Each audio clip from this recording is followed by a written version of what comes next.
Assalamualaikum warahmatullahi wabarakatuh. Selamat pagi, selamat siang, dan selamat malam para guru hebat Indonesia. Perkenalkan, nama saya Sapri Hani SPD. Pada kesempatan kita kali ini, kita akan belajar bersama tentang pengimbasan program guru belajar dan berbagi untuk seri semangat guru kemampuan non teknis adaptasi teknologi. Apa itu kemampuan non-teknis adaptasi teknologi? Yaitu pelatihan yang digunakan untuk meningkatkan kompetensi kemampuan non-teknis sebagai pendukung penggunaan teknologi dalam kegiatan belajar mengajar. Adapun tujuan dari program guru belajar dan berbagi seri semangat guru kemampuan non-teknis adaptasi teknologi, yang pertama adalah mendukung program dan inisiatif dari Kemendikbudristek, misalnya guru penggerak, guru belajar dan berbagi, merdeka belajar, dan pendidikan karakter, sekaligus untuk membantu menciptakan program yang kreatif dan berkelanjutan dalam portal guru belajar dan berbagi. Yang kedua adalah meningkatkan pengetahuan guru tentang penggunaan teknologi sederhana namun berdampak besar. Yang ketiga, meningkatkan kemampuan guru tentang kemampuan non-teknis atau soft skill, mendukung penggunaan teknologi yaitu 4C, critical thinking, communication, creative thinking, and collaboration. Yang keempat, memberikan pengalaman kepada guru dalam mengikuti kegiatan program pembelajaran secara daring. Yang kelima, memberikan kesempatan kepada guru-guru Indonesia untuk saling membantu dan berkolaborasi dalam peningkatan kompetensi non-teknis. Selanjutnya adalah peserta program dari seri semangat guru. Yang pertama adalah semua guru jenjang mulai dari PAUD, TK, SD, SMP, SMA, kemudian kepala sekolah, pengawas sekolah, tenaga administrasi sekolah, dan syarat utamanya adalah telah memiliki akun SIM PKB. Selanjutnya, apa yang menjadi materi pelatihan dari program guru belajar dan berbagi seri kemampuan non-teknis adaptasi teknologi? Yang pertama adalah resilience atau tangguh dan teknologi. Yang kedua, critical thinking, berpikir kritis dan teknologi. Creativity, konten dan teknik penceritaan. Selanjutnya, communication, komunikasi efektif. Empower teacher, penerapan kelas campuran, dan collaboration, kolaborasi dan dampak. Baik, kita masuk satu persatu materinya. Pelajaran pertama adalah resiliensi, tangguh, dan teknologi. Apa itu resiliensi? Resiliensi adalah kemampuan seseorang untuk bangkit kembali ketika mengalami desakan mundur atau bahkan kegagalan. Selain itu ada juga namanya kerangka SMR, yaitu tingkat kematangan seorang guru untuk memanfaatkan teknologi untuk mendukung proses pembelajaran, di mana S adalah substitution, A augmentation, M adalah modification, dan R adalah redefinition. Nah, kapan atau bagaimana kita menggunakan teknologi baru dalam kegiatan pembelajaran? Jadi ada dua indikator yang dapat kita gunakan untuk mengetahui tingkat kematangan dalam praktek e-learning kepada seorang guru. Yang pertama, bagaimana sejauh mana kegiatan belajar berubah dibanding sebelum dalam mengadopsi teknologi. Yang kedua, kegiatan berpikir apa yang difasilitasi oleh teknologi. Dapat kita lihat pada tabel di atas. Misalnya pada tingkat kematangan substitution, teknologinya baru digunakan untuk kegiatan pembelajaran yang sama persis ketika teknologi tersebut belum diadopsi, jadi masih sama dengan sebelumnya, sehingga sasaran belajarnya juga masih sama dengan yang sebelumnya. Sedangkan pada tingkat kematangan augmentasi, teknologi baru digunakan untuk kegiatan pembelajaran yang serupa dengan ketika teknologi tersebut belum diadopsi. Namun demikian, teknologi sekarang sudah mulai digunakan agar kegiatan tersebut lebih intensif. Jadi ini sudah mulai berubah. Hanya saja sasaran belajar untuk kegiatan ini masih sama juga dengan yang sebelumnya. Selanjutnya pada tingkat modifikasi, Teknologi baru digunakan untuk kegiatan pembelajaran yang sudah dimodifikasi jauh dibanding dengan versi sebelumnya. Jadi ini sudah berubah secara signifikan. Demikian juga dengan sasaran belajarnya sudah mulai berubah. Sedangkan pada tingkat redefinisi adalah teknologi baru digunakan untuk kegiatan pembelajaran yang tidak mungkin bisa diselenggarakan tanpa teknologi baru tersebut.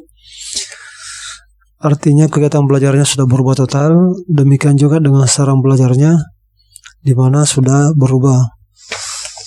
Inilah penggunaan teknologi dalam kegiatan pembelajaran. Ada beberapa tingkat kematangan penggunaan teknologi. Nah, ada beberapa tips dalam menggunakan kerangka SMR.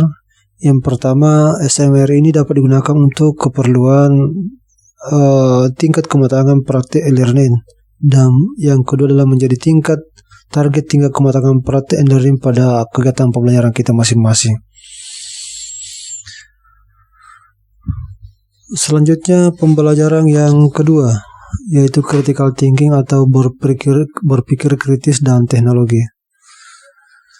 Critical thinking adalah keputusan seseorang yang penuh sadar dan hati-hati untuk menerima, menolak, atau menangguhkan penilaian terhadap suatu klaim dan derajat keyakinan dalam ia menerima atau menolak klaim tersebut. Nah, istilah berpikir kritis ini sudah menjadi kosakata kita sehari-hari. Kita sangat familiar dengan istilah ini sampai kebanyakan orang memahami istilah ini secara subjektif. Nah, istilah berpikir kritis dikaitkan dengan kemampuan menganalisis atau membangun konsep dalam memecahkan suatu masalah. Nah, semua istilah yang terkait dengan berpikir tersebut bukanlah berpikir kritis, tetapi proses berpikir yang berkaitan dengan berpikir kritis tersebut. Nah, bagaimana cara memahami bahwa kita sudah berpikir kritis? Apa itu berpikir kritis? Yang pertama, adanya menilai suatu klaim. Yang kedua, keyakinan kita terhadap penilaian tersebut. Lalu bagaimana hasilnya? Penilaian terhadap suatu klaim, hasilnya bisa kita terima, bisa kita tolak, atau bahkan kita tangguhkan. Nah, keyakinan kita terhadap penilaian tersebut mungkin menjadikan saya ragu-ragu, ataupun saya yakin. Apa stimulus dari berpikir kritis? Adanya klaim dari luar, biasanya pernyataan argumen dari orang lain, informasi dari berita, persuasi iklan, lirik lagu, jalan cerita suatu pilihan, dan apapun yang menjadi stimulus kita dalam berpikir kritis. Apa yang khas tentang berpikir kritis? Ketika menilai suatu klaim, proses berpikir kita harus cermat dan berhati-hati. Apakah semua orang bisa berpikir kritis? Jadi semua orang bisa berpikir kritis karena adalah salah satu bentuk higher order thinking skill yang dialami secara genetik dan diwariskan dari generasi ke generasi. Namun tidak semua orang rajin untuk berpikir kritis. Analoginya bahwa semua manusia memiliki otot, tetapi tidak semua manusia itu berotot. Itulah konsep dari berpikir kritis. Selanjutnya adalah creativity dan teknik penceritaan. Konten, apa itu konten?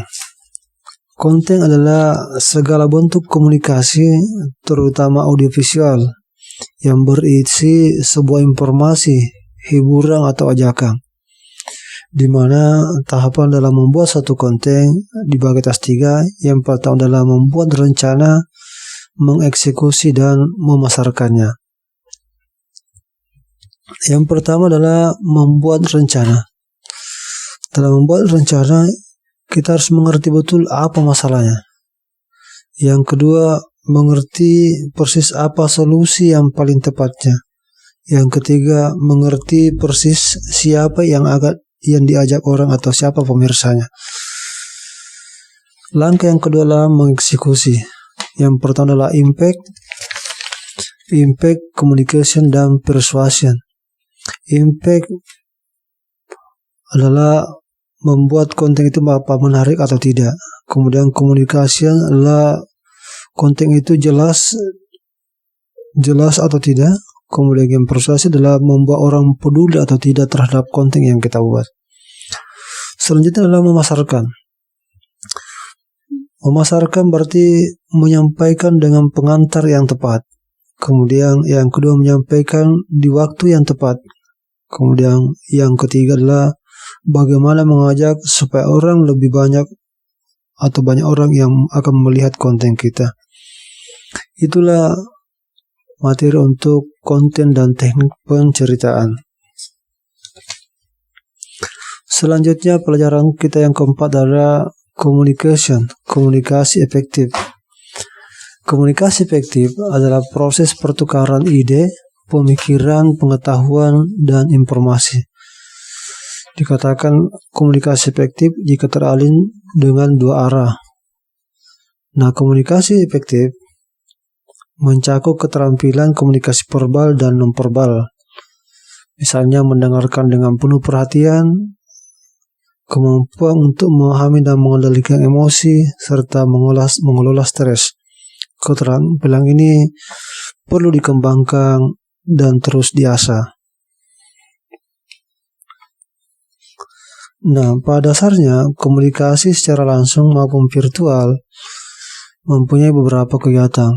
Di antaranya adalah membagikan informasi, kemudian saling mendengar, saling mengerti, dan membina hubungan baik. Nah, 4 kegiatan tersebut bisa dipraktikkan dalam pembelajaran virtual atau tetap langsung dengan pertimbangan beberapa faktor. Seperti yang dikemukakan oleh Profesor Marshall B. Rosenberg, seorang ahli psikologi dan ahli komunikasi dari Amerika Serikat, yang mengemukakan 4 faktor yang menjadi konsep komunikasi efektif yang disebut dengan NVC, Non-Violent Communication. Yang pertama adalah observasi, observasi, kemudian yang kedua adalah feeling, perasaan, yang ketiga adalah need atau kebutuhan, yang keempat adalah request, permintaan berdasarkan perasaan dan kebutuhan. Nah, konsep MVC ini digunakan sebagai basis pola pikir bahwa komunikasi efektif akan terjadi jika kita memfokuskan untuk mengetahui kebutuhan diri sendiri dan orang lain daripada menganalisa dan menentukan tingkat kesalahan orang lain. Dengan konsep ini, diharapkan kita dapat membuka diri dan berusaha untuk memahami orang lain sambil memahami diri sendiri secara lebih mendalam. Selanjutnya, ada beberapa pedoman saat kita berkomunikasi secara online dengan siswa. Yang pertama, pendek namun efektif. Jadi saat membuat pesan yang akan kita kirim ke siswa kita secara online, cobalah kita menggunakan kata-kata yang pendek dan tepat. Siswa cenderung untuk membaca dan mengerti isi dari sebuah pesan melalui komunikasi yang ringkas dan tertata dengan baik. Yang kedua, harus jelas. Pesan yang kita kirim kepada siswa tidak hanya harus singkat, tetapi juga harus jelas dan fokus, sehingga tidak menimbulkan kebingungan di pihak siswa. Kemudian yang ketiga, disampaikan dengan apa yang akan harus kita capai. Jadi kita berada di kelas online, kadang-kala siswa merasa lebih bebas dibandingkan ketika berada di kelas fisik. Jadi kita harus memberikan sekumpulan ekspektasi yang sangat jelas kepada siswa sebelum mereka memulai studi. Selanjutnya, komunikasi memiliki kesan yang akrab. Jadikanlah gaya komunikasi kita memiliki kesan yang akrab. Membuat komunikasi hangat dengan siswa berarti membuat siswa merasa dihargai. Suasana hangat dalam kelas membuat mereka merasa terhubung satu sama lain, termasuk Anda dan teman sekelas mereka. Yang selanjutnya, jalur komunikasi yang tepat.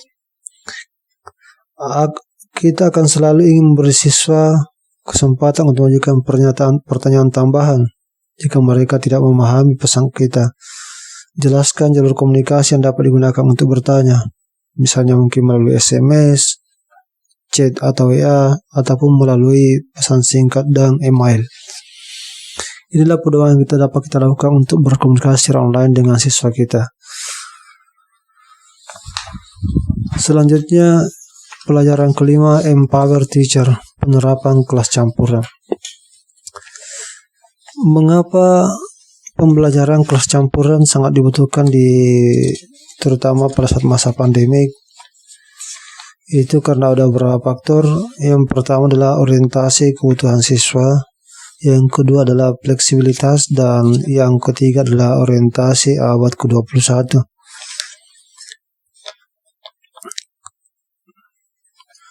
Nah, orientasi kebutuhan siswa dengan adanya kelas campuran ini itu akan menjadi terfokus dengan apa menjadi kebutuhan siswa itu sendiri. Jadi pembelajaran campuran ini memungkinkan bagi guru untuk memandu murid dalam menguasai 4C kompetensi abad 21, yaitu critical thinking, creativity, collaboration, dan communication. Selanjutnya, apa itu kelas campuran? Pembelajaran campuran. Yang pertama adalah ada 3 miskonsepsi yang sering muncul. Yang kedua adalah konsep esensi dari pembelajaran campuran itu sendiri. Yang ketiga adalah pengertian sinkron dan versus asinkron. Yang pertama, 3 miskonsepsi bahwa pembelajaran campuran harus menggunakan teknologi. Ini konsep yang salah yang pertama. Jadi pembelajaran campuran adalah inovasi yang lebih berkaitan dengan teknologi, dengan pedagogi. Ini adalah konsep yang salah. Yang jelasnya bahwa pembelajaran campuran tetap mengutamakan pedagogi dibandingkan dengan teknologinya. Yang kedua, pembelajaran campuran tidak bisa digunakan untuk pengembangan karakter, terutama untuk murid kelas bawah. Ini juga konsep yang salah bahwa pembelajaran campuran juga dapat mengembangkan karakter siswa. Jadi ada perbedaan ketaatan dan karakter. Jadi kalau karakter memang betul-betul kemauan siswa untuk belajar, sedangkan kalau ketaatan nanti disuruh belajar baru mau belajar. Jadi ini miskonsepsi yang kedua. Yang ketiga adalah pembelajaran campuran akan menghilangkan peran guru. Jadi konsep yang ketiga yang salah juga bahwa dengan pembelajaran campuran, peran guru tidak bisa dihilangkan dalam konsep pembelajaran campuran atau pembelajaran daring. Konsep esensinya, pembelajaran campuran sebagai program pendidikan yang memfasilitasi murid belajar dengan memenuhi 4 ciri. Yang pertama adalah asinkron, yang kedua sinkron, yang ketiga terintegrasi, dan yang keempat adalah merdeka belajar. Nah, yang pertama adalah asinkron. Sinkron bisa offline maupun online. Jadi dengan asinkron memungkinkan murid merdeka mengatur waktunya, tempatnya, alurnya, tempo belajarnya. Ini adalah pengertian dari asinkron. Sedangkan sinkron atau online adalah pendampingan guru pada suatu waktu dengan moda belajar tertentu. Ini juga bisa dilakukan secara offline maupun online. Jadi selama ini konsep kita bahwa pembelajaran campuran itu adalah pembelajaran yang menggabungkan antara online dengan offline. Jadi yang benar adalah pembelajaran campuran adalah menggunakan konsep pembelajaran sinkron dan asinkron. Selanjutnya terintegrasi. Dikatakan terintegrasi dalam menghubungkan beragam modalitas program mata pelajaran menjadi suatu pengalaman belajar. Yang terakhir adalah merdeka belajar. Komitmen pada tujuan, mandiri pada cara dan reflektif dalam mencapai sasaran belajar yang telah disepakati. Selanjutnya adalah konsep sinkron dan asinkron. Jadi sinkron pengertian adalah pembelajaran yang menghadirkan siswa dan guru pada waktu yang bersamaan, sehingga memungkinkan interaksi langsung antara murid dengan guru, murid dengan murid yang lain, murid dengan narasumber yang dipandu dengan guru. Meskipun sering diasosiasikan sebagai pembelajaran daring, padahal sebenarnya tidak. Yang penting dilaksanakan dengan waktu yang bersamaan dikatakan sebagai pembelajaran sinkron. Selanjutnya pembelajaran asinkron adalah pembelajaran yang memungkinkan murid belajar tanpa butuh kehadiran guru pada waktu yang bersamaan, sehingga murid bisa mengatur waktu, tempatnya, alurnya, tempo belajarnya, dan bisa dilakukan juga baik secara luring maupun secara daring. Baik, selanjutnya yang terakhir adalah pembelajaran 6, kolaborasi dan dampak. Kolaborasi sesungguhnya merupakan suatu kebutuhan manusia, di mana secara alamiah manusia sebagai makhluk sosial senantiasa berhubungan dengan manusia yang lain, baik bekerja sama, saling membantu antar sesama. Kemudian demikian juga dengan kegiatan pembelajaran, kolaborasi merupakan suatu keniscayaan. Pada pembelajaran konvensional, kolaborasi biasanya dilakukan antara siswa dengan guru dalam satu sekolah atau dalam satu kelas yang sama. Namun dengan tersedia jaringan komunikasi internet hingga sekarang ini, kolaborasi sangat mungkin dilakukan antar sekolah, antar wilayah, atau bahkan lintas antar batas negara. Ada beberapa keuntungan dari pembelajaran secara kolaboratif. Yang pertama, adanya pengalaman. Siswa akan mendapatkan pengalaman bekerja sama bukan hanya dengan teman sekelasnya, namun dengan siswa lain yang sebelumnya mereka belum kenal. Yang kedua, dalam pembelajaran kolaborasi adanya interaksi. Interaksi antara siswa yang baru mereka kenal menjadi terarah karena mengikuti program yang sudah direncanakan oleh guru. Yang ketiga, motivasi dan kompetitif. Kegiatan bersifat kolaboratif biasanya akan mendorong dan motivasi semangat kompetitif dalam arti yang positif bagi siswa. Kemudian yang keempat, sumber belajar. Siswa juga mendapatkan sumber belajar yang banyak dari guru, selain guru sekolahnya sendiri yang selama ini mereka kenal. Di samping keuntungan tersebut, tentu masih banyak nilai lebihnya, baik yang dirasakan secara langsung maupun secara tidak langsung.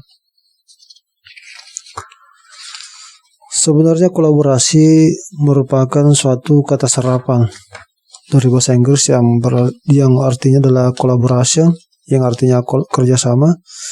Namun dalam pengertiannya kolaborasi hampir sama dengan kooperasi atau koperasi.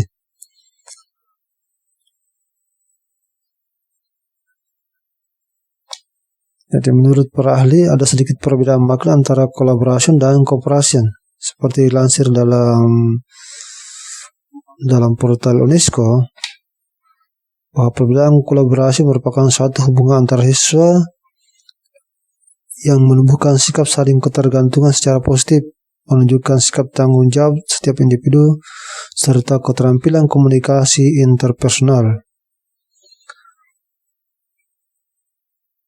Sedangkan kooperasi sering digunakan secara bergantian, namun kooperasi tersebut terdapat pembagian tugas yang jelas antara anggota.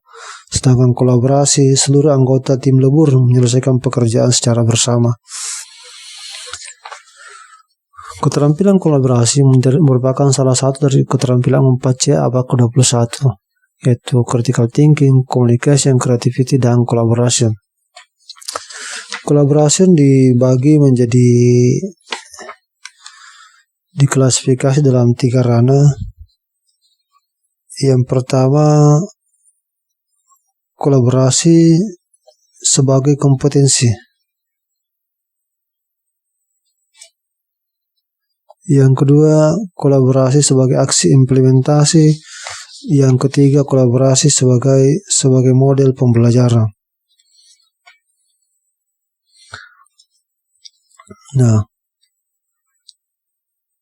kompetensi ini sudah merupakan salah satu kompetensi teknologi informasi bagi guru. Bahkan pada kompetensi teknologi informasi, kolaborasi menempati level tertinggi. Pada ranah aksi atau implementasi, kolaborasi merupakan suatu bentuk kerjasama untuk mencapai tujuan secara bersama. Sedangkan kolaborasi dalam tatanan model pembelajaran merupakan suatu upaya dari guru atau pendidik untuk meningkatkan efektivitas dan efisiensi pembelajaran. Nah, terdapat beberapa model pembelajaran yang model pembelajaran kolaboratif, misalnya learning together, team game tournament, group investigation, jigsaw procedure, student assessment division atau STAT, dan lain-lain. Beberapa keunggulan dengan penerapan pelajaran kolaboratif. Yang pertama, tentu saja prestasi belajar lebih meningkat, kemudian pemahaman menjadi lebih mendalam. Selanjutnya, belajar akan lebih menyenangkan. Yang keempat, mengembangkan keterampilan kepemimpinan, meningkatkan sikap positif, meningkatkan harga diri, belajar lebih inklusif dan merasa saling memiliki, serta mengembangkan keterampilan masa depan. Inilah keunggulan dari pembelajaran kolaboratif.